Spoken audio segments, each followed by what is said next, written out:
Est-ce que tu savais que lorsque tu es interrompu pendant une tâche, quelle qu'elle soit, il te faut de 3 à 25 minutes pour revenir à ton niveau de concentration initial. 25 minutes. Tu imagines ? Bienvenue au Café des auteurs, le podcast pour les auteurs en herbe perdus dans la jungle des conseils contradictoires. Je m'appelle Ingrid Lemaire, je suis auteure, diplômée en écriture créative et coach sur j'écrisunroman.eu. Ma mission avec ce podcast est de te détendre, de t'inspirer et surtout de te guider pour que tu puisses écrire le livre de tes rêves et le publier grâce à des conseils concrets et bienveillants et des interventions d'auteurs inspirants. Prépare ta boisson chaude favorite, c'est l'heure de souffler un peu.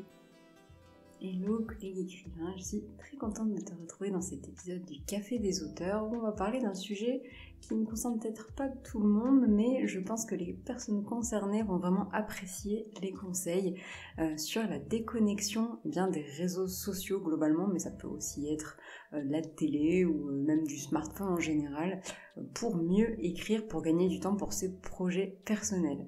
Je sais que personnellement je suis la cible idéale pour les développeurs des réseaux sociaux qui conçoivent des artifices pour nous pousser à rester toujours plus sur les applications. Et dans cet épisode, je vais donc te donner mes astuces pour déconnecter au maximum et pour faire plus de place à tes projets d'écriture ou autres en faisant une petite déconnexion un petit peu des réseaux de manière progressive. On va aller par niveau croissant de difficulté.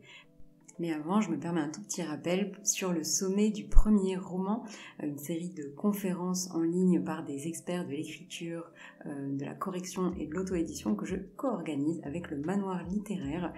Les conférences sont gratuites, mais tu peux accéder au replay avec le coffret premium du sommet qui comporte également les transcriptions des conférences et des nombreux bonus. Tu trouveras le lien dans les notes du podcast. Sur ce, passons à notre épisode. Alors avant de commencer, j'ai une information très importante à te transmettre. Est-ce que tu savais que lorsque tu es interrompu pendant une tâche, quelle qu'elle soit, il te faut de 3 à 25 minutes pour revenir à ton niveau de concentration initial. 25 minutes. Tu imagines ? C'est-à-dire presque la durée d'une session d'écriture, souvent pour la plupart des personnes que je connais et également les live écritures que je fais sur Twitch. Autant dire que si tu mets pas ton téléphone en mode avion pendant que tu écris, tu risques vraiment de ne pas être très concentré, de ralentir dans l'écriture et sûrement, ça c'est ma petite devinette personnelle, sûrement d'être un peu frustré à la fin de cette session si tu es interrompu. Alors j'ai observé quand même que c'était pas forcément facile pour les écrivains que j'accompagne de se mettre en mode avion. Certains ont l'habitude d'avoir le téléphone à proximité pour consulter des notes, faire des recherches, etc. Et donc, j'ai élaboré toute une liste de conseils, notamment pour les membres de J'écris un roman, mais pas que, pour déconnecter un petit peu pendant les sessions, mais aussi au quotidien, pour être un petit peu plus concentré aussi de manière générale. Et la première, ce serait de bloquer les notifications de son téléphone. À part peut-être une ou deux applis importantes comme les textos, etc. Mais globalement, ces notifications-là, même si tu as l'impression qu'elles ne te font pas grand-chose, ce sont quand même de micro-interruptions pour ta concentration.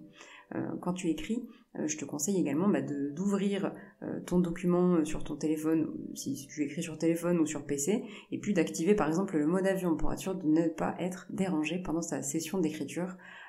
Sauf vraiment si tu attends un appel très important par exemple, mais sinon à mon avis elles peuvent attendre la fin de ta session. Autre conseil, ce serait de te créer une plage horaire spéciale réseaux sociaux pour justement les consulter et te restreindre à cette plage. Même si tu fusionnes un petit peu écriture et réseau, par exemple quand tu partages sur Instagram l'écriture de ton livre ou où tu en es du point de vue de l'édition, de te restreindre à cette plage, ça peut peut-être te faire du bien et éviter au réseau de grignoter ton quotidien. Alors un autre conseil que j'adore, et c'est une application dont on parle souvent pendant les retraites d'écriture J'écris un roman parce qu'on se rend compte qu'on est nombreux à l'utiliser, il s'agit de l'application Forest. Ça permet en fait de te créer une plage de déconnexion, tu fais pousser un petit arbre et en allant sur les applications de ton téléphone, ton arbre meurt. Je te garantis que ça vaccine. Tu peux quand même aussi autoriser une ou deux applis si jamais il y a des urgences. Je te recommande vraiment, en tout cas, de tester une de ces méthodes où, pendant une session d'écriture, par exemple une plage de 20 minutes, tu coupes tout et tu es concentré uniquement sur l'écriture. Ça peut peut-être sembler un peu intimidant au début, mais je te jure que ça va bien t'aider. Tu peux aussi me suivre pendant mes lives Twitch, je te mettrai le lien dans les notes de l'épisode. C'est un peu ce qu'on fait. Je donne le top départ et après, j'essaye à peu près de pas trop interrompre la session jusqu'à la fin. Elle dure de 10 à 15 minutes, parfois 20. Je te recommande également, là c'est plus du point de vue des séries, parce que bon, je sais, on est tous comme ça, on aime bien enchaîner plein d'épisodes de séries d'un coup, et bien justement de créer une soirée dédiée à l'écriture, ou en tout cas sans série, sur laquelle tu seras un petit peu obligé soit d'écrire, mais peut-être aussi juste de te reposer, de lire, de faire une autre activité créative, parce que ça nourrira un petit peu ton inspiration. Et puis après, tu peux peut-être en créer une deuxième, une troisième, etc. Alors tout ça, je suis consciente que c'est des conseils qui vont à contre-courant peut-être de ton utilisation du smartphone. Si c'est difficile pour toi, vas-y progressivement. Applique peut-être un nouveau conseil chaque semaine, etc. Alors, on va augmenter un petit peu la difficulté d'un cran et passer en technique de déconnexion avancée. Et oui, moi, j'aime bien toutes ces petites astuces-là, mais j'ai cherché à aller plus loin. Et notamment pendant les périodes où j'écrivais beaucoup, et je pense notamment au challenge NaNoWriMo, où là, il me fallait bien plus pour écrire, pour me déconnecter un petit peu du reste et me concentrer sur l'écriture à 100% pendant ces défis-là, mais pas que. Alors, petit exercice numéro 1, je dirais, c'est la journée sans téléphone. Complètement sans téléphone. Alors aujourd'hui, c'est assez difficile pour moi, mais j'essaye encore de le faire une fois par mois, de me faire une journée que j'appelle le No Phone Day, où je n'utilise pas mon smartphone du tout, il reste éteint. Alors bien sûr, ça dépend de ce que tu en fais. Si tu en as besoin tous les jours, parfait. Mais vraiment, c'est quelque chose que je te recommande d'essayer. Si tu en as la possibilité, ça fait un bien fou. Et le lendemain, quand on se remet dessus, on voit vraiment à quel point on était déconnecté la veille et comme ça nous a fait du bien.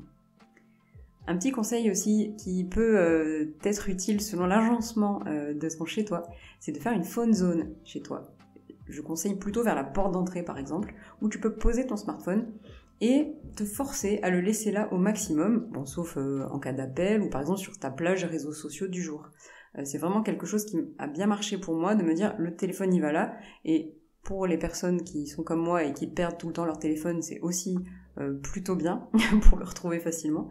Et du coup, mais si tu as besoin de l'utiliser, tu peux rester par exemple debout près de la zone, ou en tout cas te mettre à proximité et puis te forcer à aller le reposer ensuite pour pas passer la journée avec le téléphone vissé à la main. Je dis ça de manière un petit peu péjorative, mais j'en fais partie. Alors, niveau supérieur aussi, ça serait de bloquer toutes les notifications du téléphone. Bon, on a tous un rapport différent à ça. Je sais que j'ai beaucoup de conversations avec mes proches à ce sujet. Personnellement, chez moi, tout est bloqué. Sauf les SMS et les appels. Mais par exemple, toutes les applications de conversation, les notifications sont bloquées et c'est moi qui fais le geste de me rendre dessus. Voilà, je te mets ça là. Regarde si tu as envie d'y réfléchir.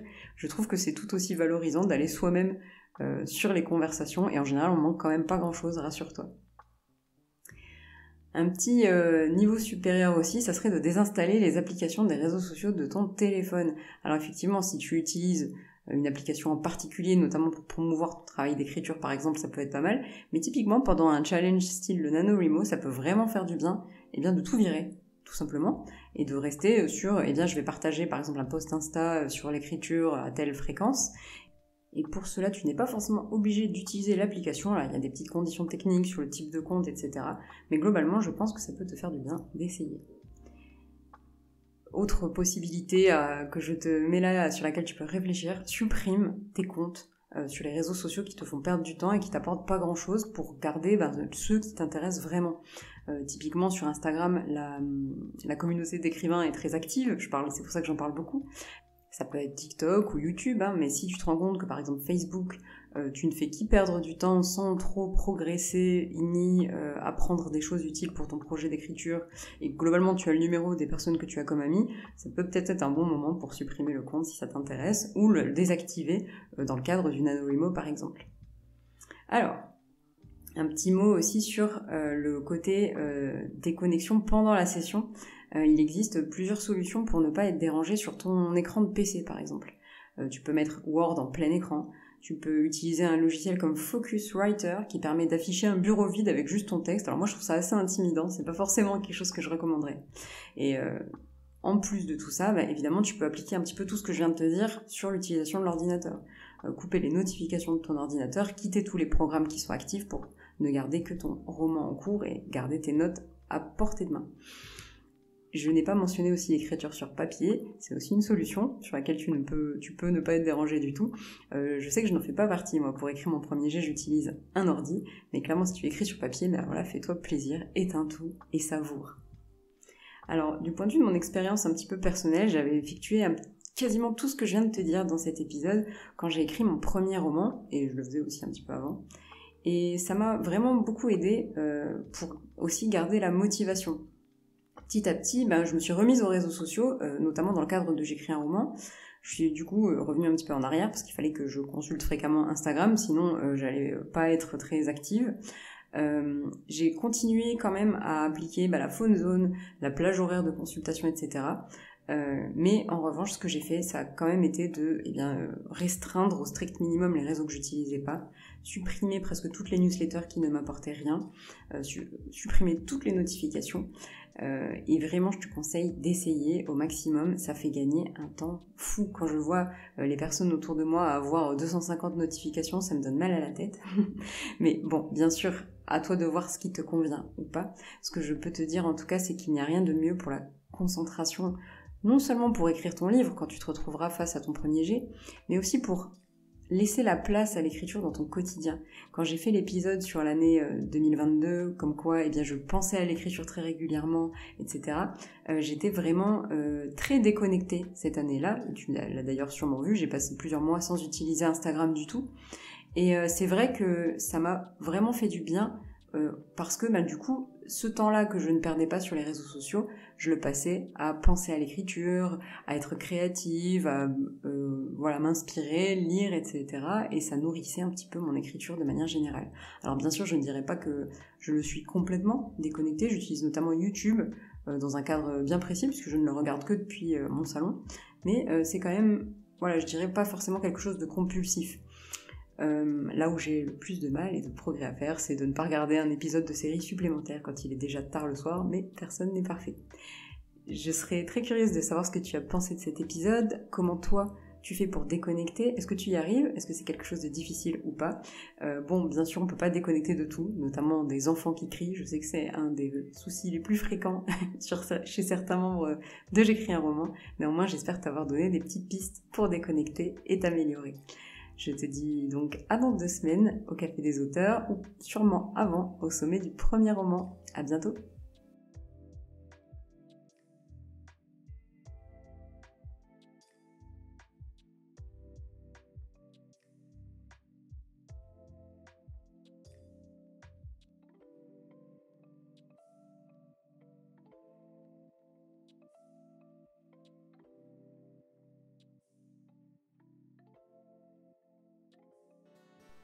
Merci beaucoup d'avoir écouté cet épisode jusqu'au bout.